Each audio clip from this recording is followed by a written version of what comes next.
สวัสดีครับหลังจากที่เราได้ตะเกียงที่ประมูลมาจากเว็บ eBay นะครับเบื้องต้นได้นำเบนซินขาวเทใส่ถังนะครับแล้วเขย่าแล้วลองเทออกมาปรากฏว่าโชคดีครับพวกตะกอนอะไรพวกนี้แทบจะไม่มีนะครับวันนี้เลยจะมาลองจุดนะครับเดี๋ยวจะมาปลูกไส้วันนี้เป็นไส้หัวใจนะครับ500-600 cc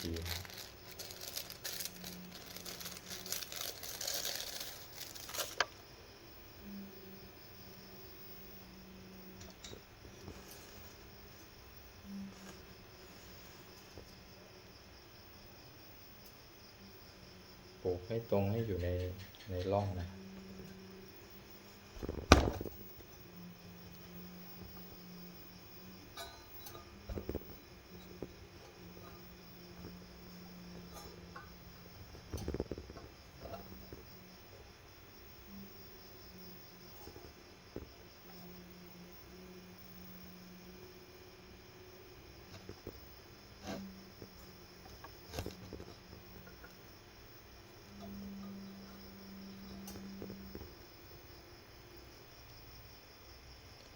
ก็ไม่ได้ปลูกจนช่ำชองครับมือใหม่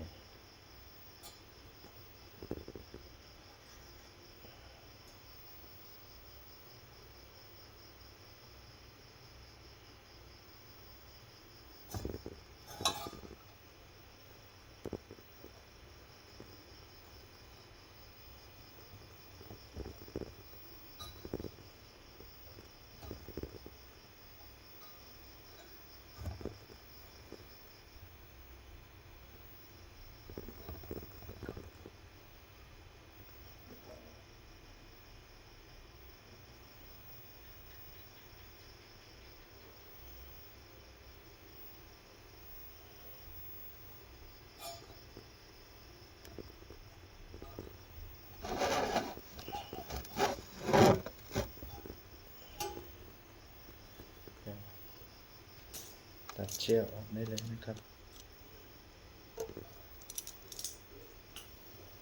ทีนี้ก็มาจัดทรงกันหน่อยนะครับ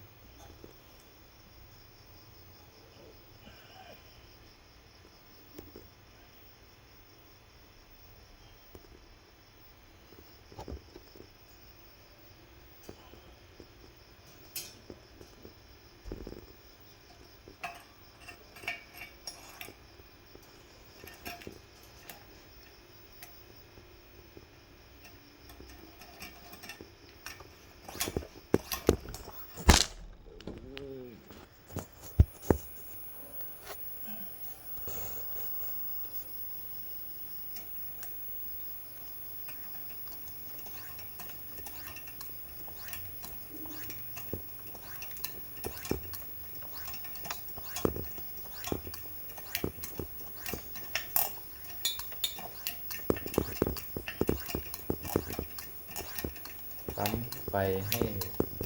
ออกตึงมือนะครับ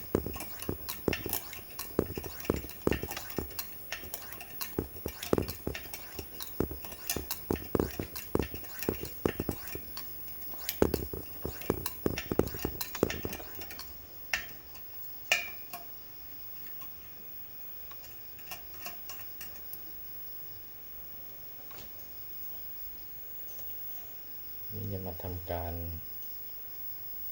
เผาไส้นะครับก็อย่าสูดดมเข้าไปนะครับเป็นสารเคมี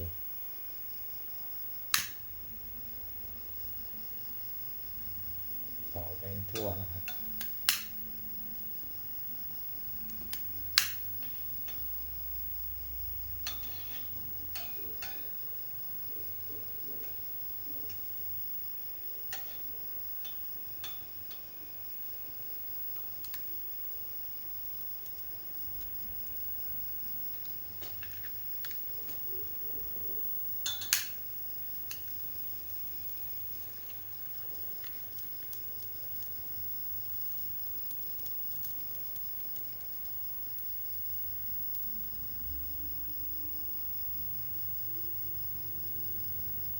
นี่เรามาลองจุดกันนะครับ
งานงอกแล้วติด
ตอนนี้ตะเกียง